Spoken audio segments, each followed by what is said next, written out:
নমস্কাৰ, মই এই ভিডিঅ'টোলৈ আপোনালোকক স্বাগতম জনাইছোঁ। যিসকলে SSC GDত এপ্লাই কৰিছিল সেইসকলক উইক প্ৰিফাৰেঞ্চ দিব দিছে। অৰ্থাৎ 4টা সপ্তাহ ধৰি পৰীক্ষা হ'ব। কোনটো সপ্তাহত আপোনালোকে পৰীক্ষাটো দিব সেইটো দিছে। ইয়াতে 4টা সপ্তাহ দেখুৱাইছে। 27 এপ্ৰিলৰ পৰা 30 মেলৈকে পৰীক্ষা হ'ব। তাতে কোনটো সপ্তাহত আপোনালোকে প্ৰিফাৰেঞ্চ দিব সেইটো ছাবমিট কৰিব দিছে। 11 এপ্ৰিলৰ পৰা 15 এপ্ৰিলৰ ভিতৰত ছাবমিট কৰিব লাগিব। এই নটিফিকেশ্যনখন আপোনালোকে দেখিছে।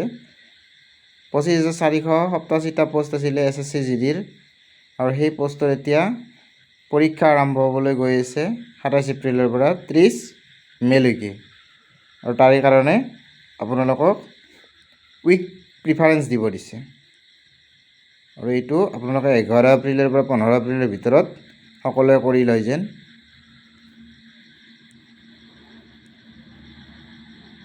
এইটো আমাৰ সকলোৰে বাবে এটা ভাল খবৰ। ইয়াতে এক্সাম চেণ্টাৰবিলাক দিছে। ডিব্ৰুগড়ত আছে, গুৱাহাটীত আছে, যোৰহাটত আছে, এনেকৈ কেইবাটাও চেণ্টাৰ আছে।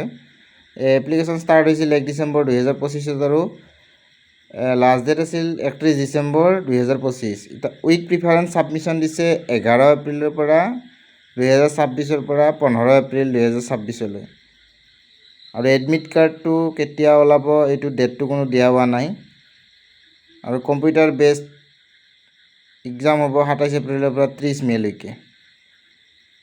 দেখিছে আপোনালোকে।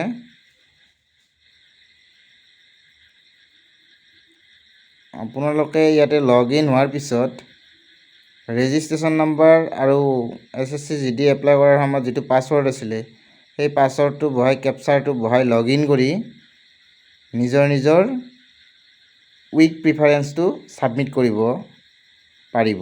ধন্যবাদ।